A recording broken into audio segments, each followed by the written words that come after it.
അതിരാവിലെ എണീറ്റു കേട്ടോ, നല്ല മഞ്ഞും അപ്പം നല്ല തണുപ്പുമാണ്. നേരെ ക്ഷേത്രത്തിലേക്ക് അങ്ങോട്ട് പോയിട്ടോ കുളിക്കാൻ വേണ്ടിയിട്ട്. എനിക്ക് തോന്നുന്നു എരുമേൽ ക്ഷേത്രത്തിൻ്റെ ഒരു ഭാഗം ചന്ദ്രിക സോപ്പ് അങ്ങോട്ട് ഏറ്റെടുത്ത് തോന്നുന്ന സംശയം, കാരണം പൂർണ്ണമായിട്ട് അതിൻ്റെ സ്മെല്ല് മാത്രമാണ് അവിടെ ഉള്ളത്.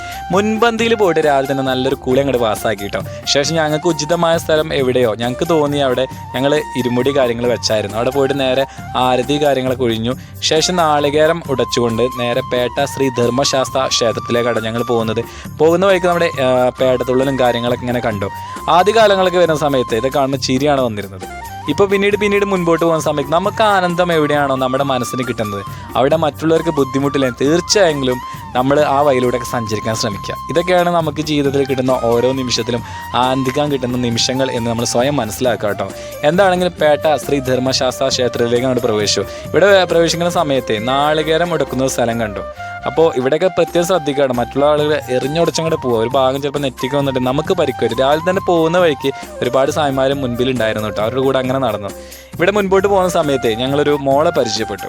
ആ മോളെന്ന് വെച്ചാൽ ഈ മീനൂട്ടിനുള്ള പൊരി കാര്യങ്ങളൊക്കെ കൊടുക്കുകയാണ്. ഈ മോളുടെ ഒരു പ്രത്യേകത ഉണ്ട്. എന്താണെന്ന് വെച്ചാൽ ആ മോള് നമ്മുടെ സീബ്ര ക്രോസും കൂടെ ക്രോസ് ചെയ്യും, തിരിച്ച് പോകുമ്പോൾ അതിലൂടെ തന്നെ. ഇത് നമുക്കൊരു മാതൃക കൂടിയായിട്ട് മുൻപോട്ട് നമ്മുടെ പുതിയ തലമുറ പഠിക്കേണ്ടത്. ഇവിടെയല്ല മീനൂട്ട് ഇടേണ്ട എന്നാണ് നമ്മുടെ സ്വാമി പറയണത്. അതിനുചിതമായ സ്ഥലം ഇവിടെ ഉണ്ടെന്ന് പറഞ്ഞു. എന്താണെങ്കിൽ ഞങ്ങളെ യാത്ര മുൻപോട്ട് തന്നെ.